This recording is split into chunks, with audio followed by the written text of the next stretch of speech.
startup idea,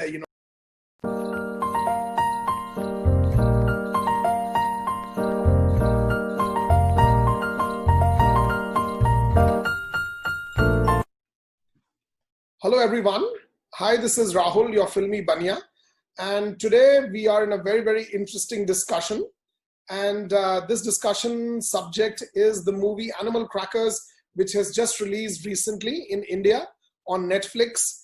By the way, it's an amazing film. It stars Sir Ian McKellen, John Krasinski, Emily Blunt, the great Rambo, Sylvester Stallone, and a host of great actors. And today we are very lucky to have been joined by Scott Sava from Tennessee in the United States.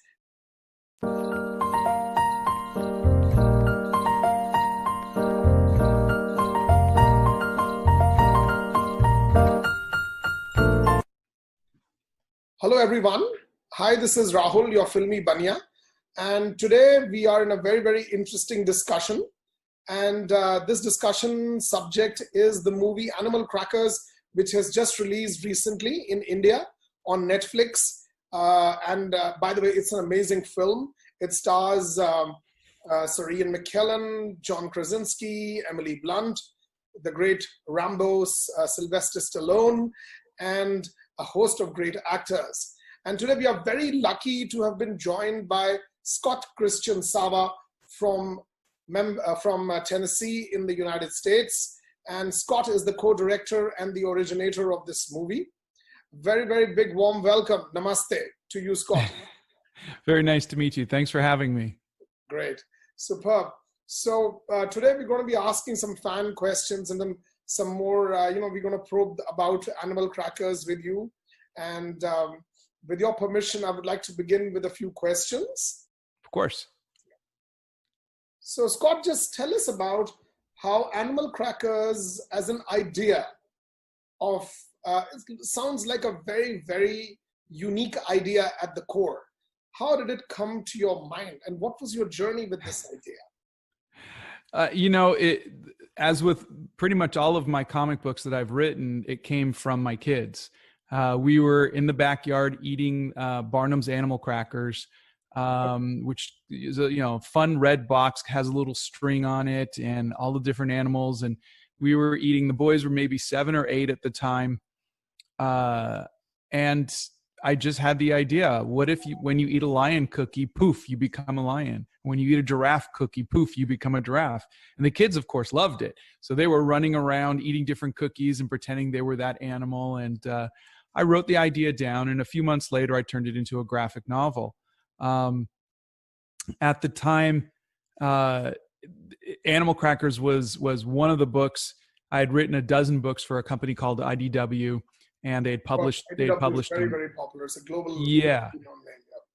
Yeah, and they had published a bunch of my books, but at the time, this was maybe 2010, I think. They didn't know how to break into the children's book market, and so we kind of ran into a situation where they weren't able to pay me the money that they owed me, so we parted ways. So Animal Crackers was a finished book that just kind of sat.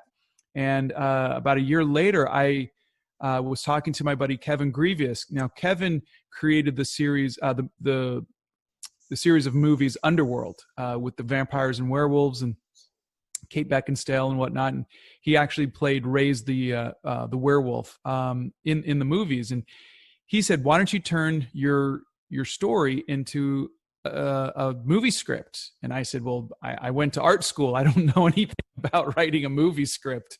He said, I went to Howard University and I was a microbiologist. I didn't know anything either. And I wrote Underworld. And so he really just kind of encouraged me to take a shot. And I did. And within a little bit, Harvey Weinstein saw it and he loved it. And fortunately, that relationship didn't work out because Harvey Weinstein wound up going to jail. But we wound up getting money to make the movie, and the rest is history. Well, this whole process sounds like a movie. Yeah, it really is. I People tell mean, me that the making of the movie is far more interesting than the movie itself.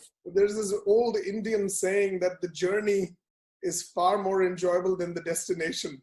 Actually, Exactly. that's fascinating. And just tell us a little bit about your co-director.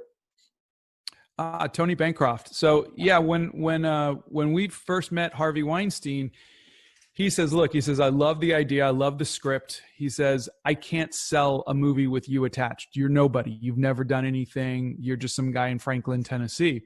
I need some big names. And I had met Tony Bancroft years ago, and we had worked on a couple small commercials together. And he had left Disney after doing Mulan. Tony, if you don't know, Tony Bancroft, he was the animator of Iago in Aladdin. He was He the did animator. Mulan, I think, if I'm not mistaken. Yes, yeah. I'm trying to go chronologically if I can remember. It was Iago in It's okay. Aladdin. He was Cogsworth. Maybe. Actually, I'm sorry. Beauty and the Beast came first. Cogsworth in Beauty and the Beast. Iago in Aladdin. Pumbaa in The Lion King. He then directed Mulan. And then after that, he was the lead animator for Kronk in Emperor's New Groove. So he's got this wonderful, wonderful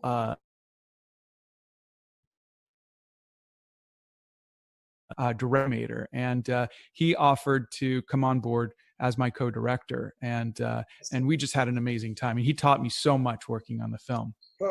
And I think it sounds like a very interesting collaboration between two individuals, wherein it sounds more like a startup idea, when there's somebody who has a little more experience as a veteran, and at the same time, you have one guy who's super dynamic with a great idea. And if you put them together, you have, a very unique enterprise in the future. Yeah, everything, since everything was my first time, and as any person doing something for their first time, their ideas are different. They're unique. They want to try different things that they haven't seen before. And Tony was saying, well, Disney does it this way, and there's a reason why they do it, because it works. And so he would always try to bring me back to a more traditional form of storytelling. And sometimes I was stubborn and I would want to just try it myself and go in a direction, and sometimes it worked and sometimes it didn't. But Tony was really good at becoming that mentor of a friend and saying, okay, I'm going to give you guidelines and you can take it from there. Superb. So our next question is actually a very interesting question. What is unique about this story, and do you think it has a resonance to the current socio-economic environment of the world as it is now?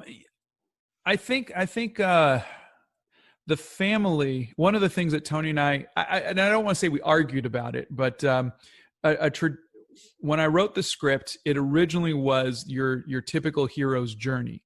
It focused on Owen. And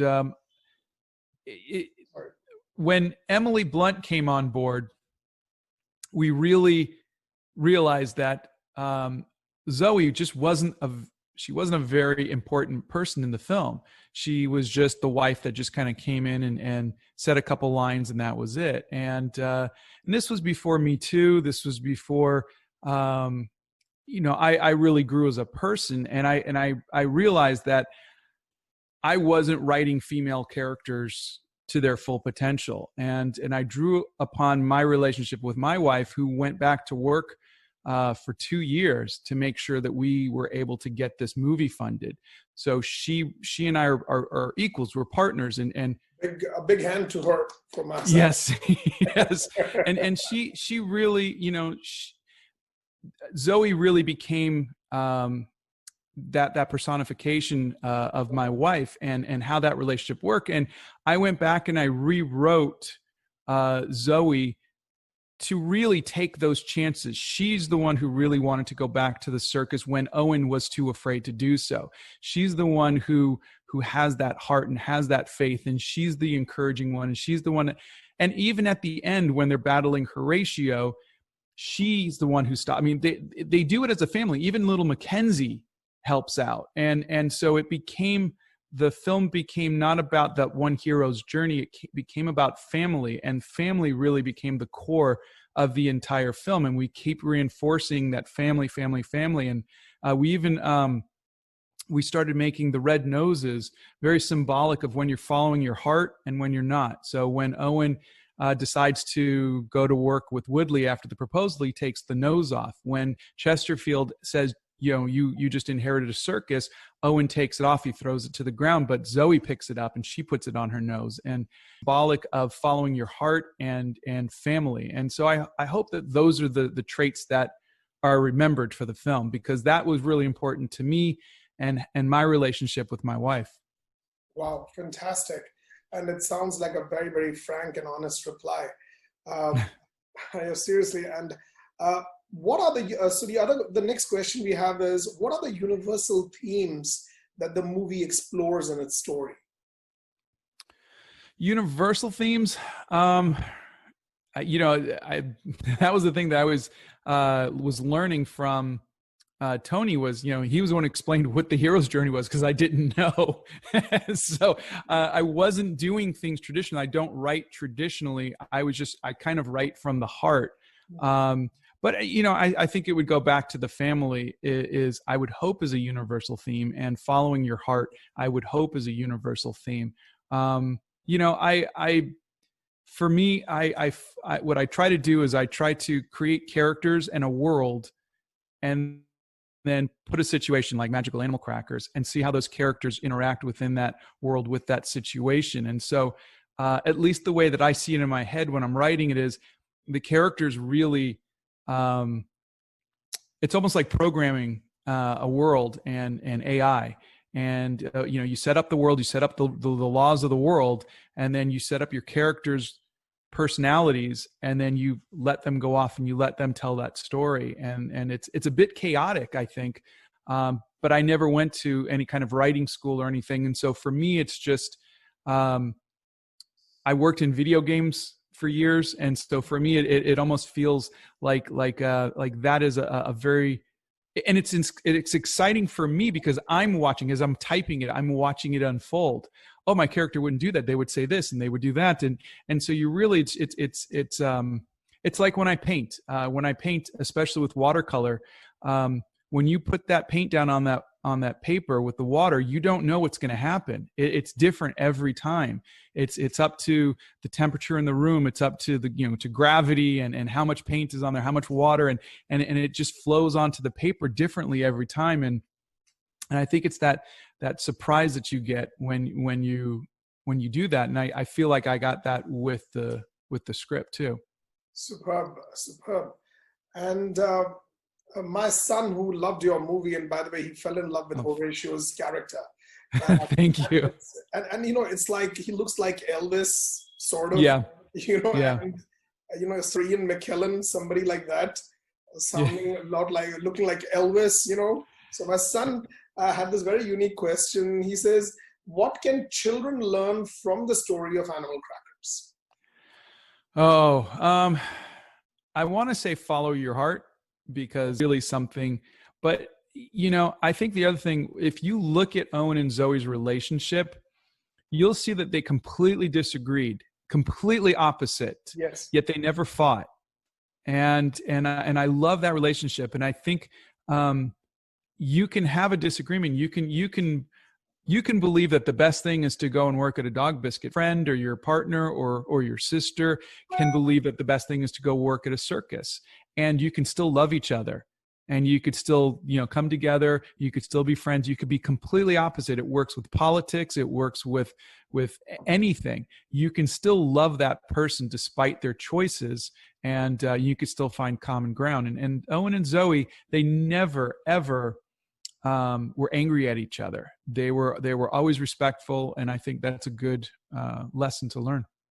Fantastic. I will pass that on. And I don't know how much will he, follow, but let's see. I'll try. Sorry.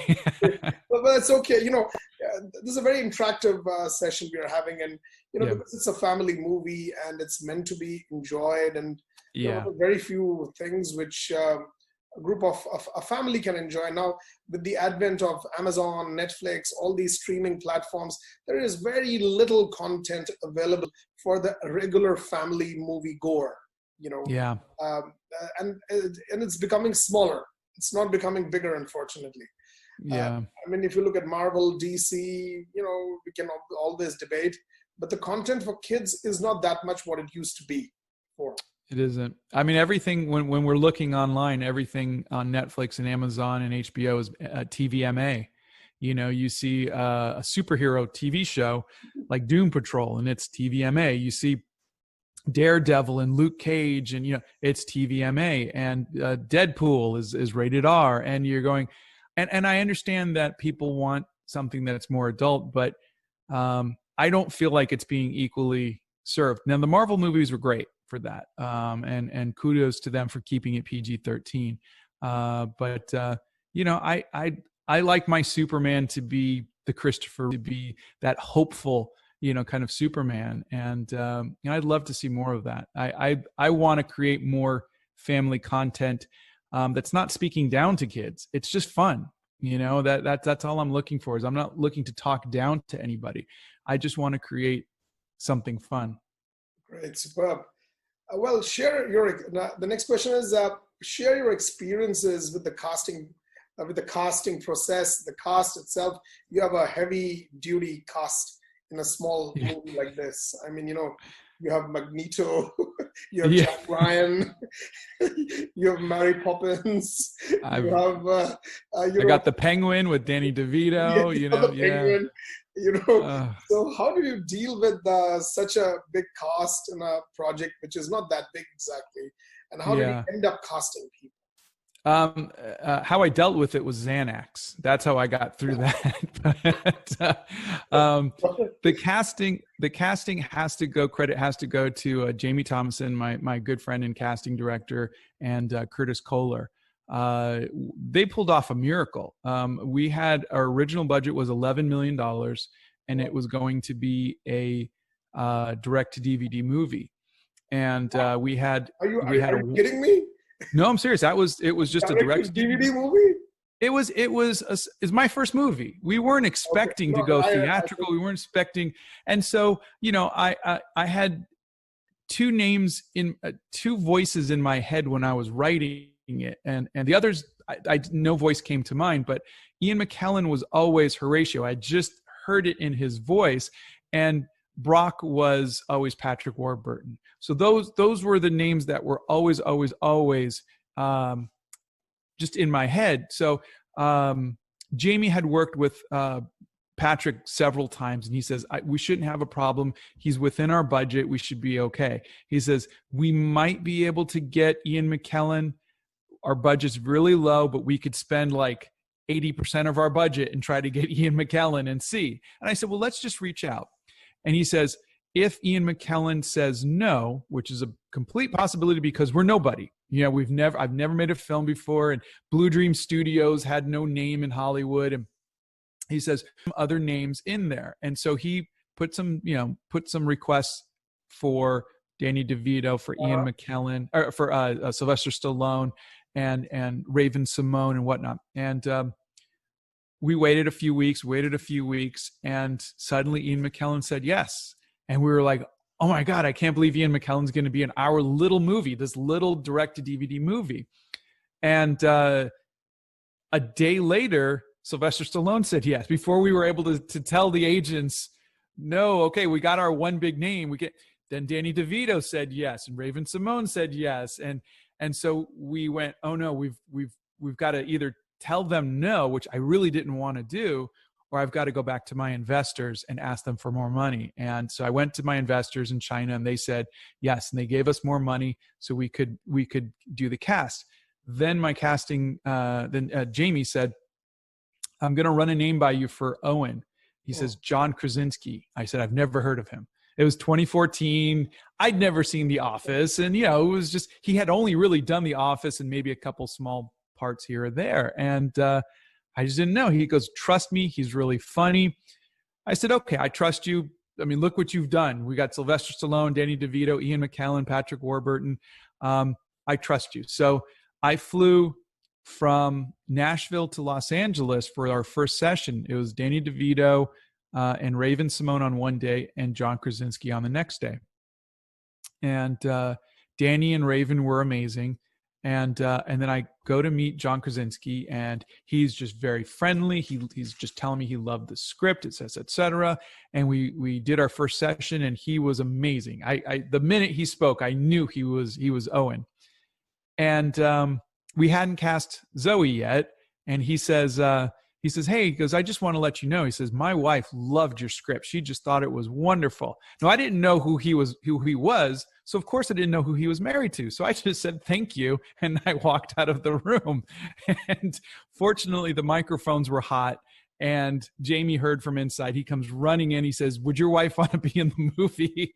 And I'm wondering, why is Jamie asking this poor man if his wife wants to be in the movie? And so he says, yeah. He picks up his phone. He texts Emily, and Emily replies, yeah. And so he goes, yeah, she's in. And that's how Emily Blunt came on the film, was just dumb luck, And I mean, fortunately, someone was listening to our conversation.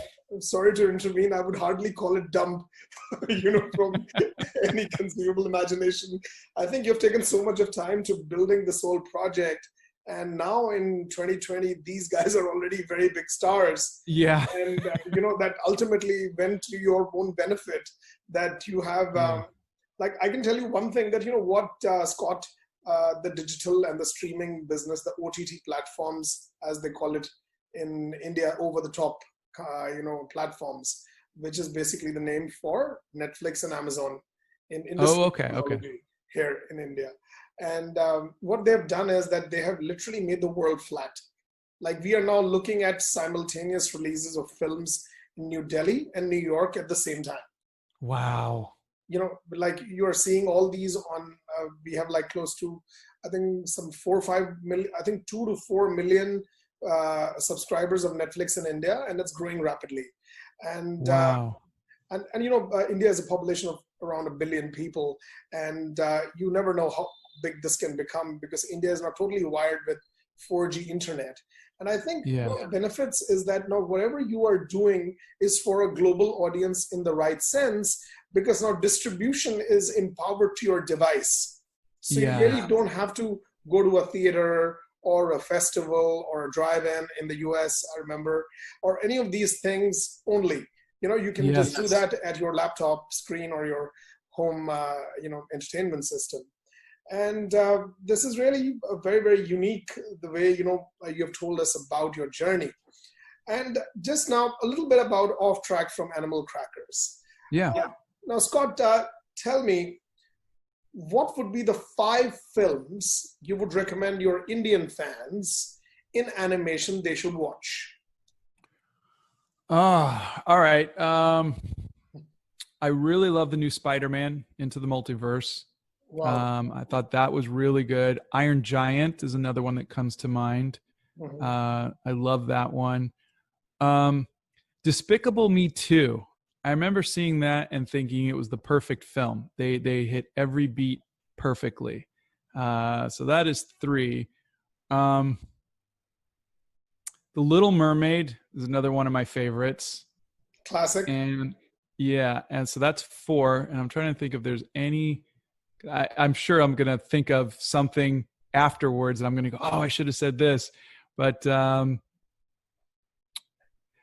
this one's out of left field, but I remember my wife and I loved it when it first came out, was The Brave Little Toaster. Is that available anywhere online? It's a very odd film. It was about a toaster who goes to find its owner. But yeah, you should be able to find it somewhere. But it was called The Brave Little Toaster, and it was really cute. It was just a very cute. It was probably in the late 80s, early 90s that it came out. But I need to Google this, but I love the name.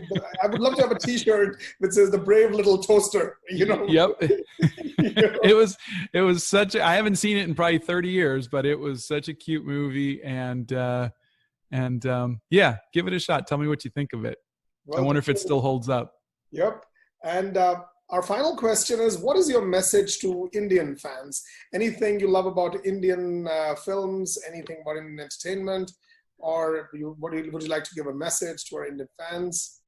I think it's funny. I was asked by DreamWorks maybe 20 years ago to write an Indian film, and I wrote it with my buddy Kevin Grievous, who did Underworld, and it never came out, but it was called Lollipop. And so I think it was about an elephant who wanted to become a Bolly dancer, and it was just such a fun story that, you know, Just the never got script made.